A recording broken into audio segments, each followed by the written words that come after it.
பெங்களூர் போகல. நேத்து ராத்திரியே நம்ம வீட்டுக்கு வந்துட்டீங்கன்னு துர்கா சொன்னா. நான் நேத்து நைட்டு வீட்டுக்கு போனா கௌரி? இப்பதான் நான் பெங்களூர்ல இருந்து திரும்ப வீட்டுக்கு வந்துட்டு இருக்கேன். எல்லாம் போச்சு. அப்போ நேத்து ராத்திரி யாரு வந்திருப்பா? நேத்து நைட்டு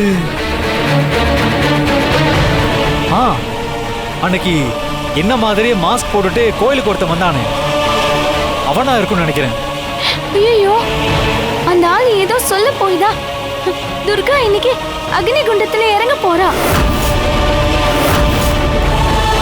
கௌரி கேளு, துர்காவை சுத்தி ஏதோ சதி நடந்துட்டு இருக்கு. அவளோட உயிருக்கு ஆபத்து இருக்கு. நான் அந்த ஊர் எஸ்பி சாம்பவி மேடம் கிட்ட பேசிட்டேன். துர்கா உயிருக்கு ஆபத்து இருக்குன்னு கம்ப்ளைண்ட் பண்ணிருக்கேன். அவங்க உடனே ஸ்பாட்டுக்கு வரேன்னு சொல்லியிருக்காங்க. நான் மறுபடியும் ட்ரை பண்ணிட்டு இருக்கேன், அவங்களுக்கு கால் கனெக்ட் ஆக மாட்டேங்குது. நீ உடனே துர்காவை அக்னி குண்டத்துல இறங்க வேண்டாம்னு சொல்லிடு, ஓகேவா? வீணா, அசோக் கௌரி கிட்ட எல்லாத்தையும் சொல்லிட்டான்னு நினைக்கிறேன். நாம இவள துர்கா கிட்ட பேச விடாம தடுக்கணும். இல்லனா இவ துர்கா கிட்ட எல்லாத்தையும் சொல்லிடுவா.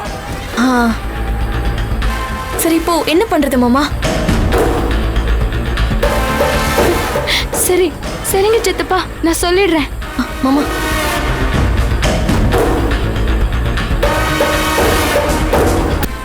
நான் சொன்னேன்னு சொல்லு, சீக்கிரம் போ.